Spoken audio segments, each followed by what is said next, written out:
අද ටිකක් පරක්කු වෙලා වැඩට යන්න පුළුවන් දවසක්. මේ ටිකක් දවල් නිකන් නිදිය ගත්ත. මේ සීතලට හොඳට නිින්ද යනවා ඉතින්. සමය එකේදී අනිත්මනින් අවදි වෙනවා. හැබැයි වින්ටර් එකේදී ටිකක් හොඳට නිදිය ගන්න පුළුවන්.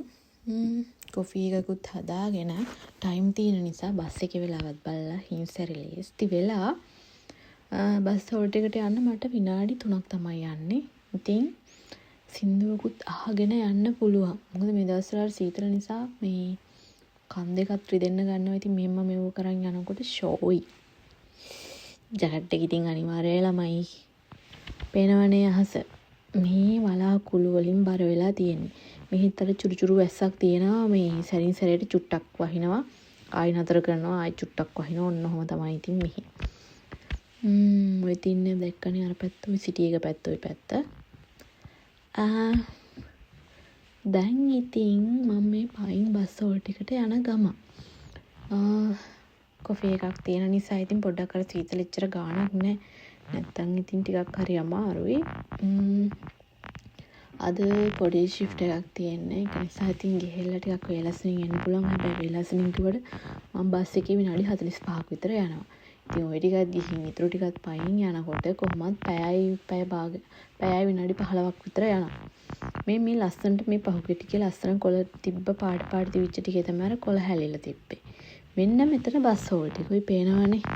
ඔසියොත් ඉතින් මේ අර කොච්චර හොඳට ලස්සනට මෙහි රට තියාගත්තත් මෙන්න මේ වගේ කැත වැඩ කරන අයත් ඉන්නවා. මේ ළඟ තියෙන LD එකක්. ඔය LD එකේ බෑග් එකක් එතන දාලා ගිහින්. දැන් මම මේ බස් එකේ බහැලා මේ හයි ස්පීඩ් යන්නේ මේ කලර් ලයිට් එකෙන් පනින්න. මොකද දැන් අර පැත්තට වාහන ටික ගියාට පස්සේ මට ඔබ ඉක්මනට යන්න පුළුවන්.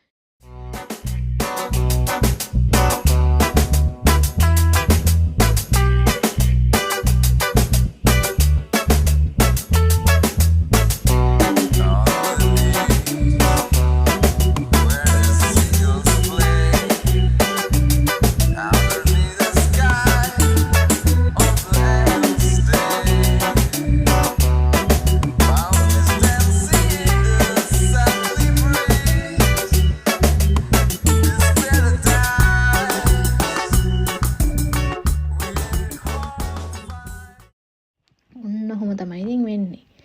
මෙන්න දැන් ඉතින් මම යනවා බස් එක ගියා. බස් හෝල්ට් එකට ඉතින් එතන කවුරුවත් නැහැ. බස් එක ගියා. මං ඉතින් පා ගමනින් විනාඩි 20ක් විතර දැන් යනවා ඊළඟ ඉතුරු ටික.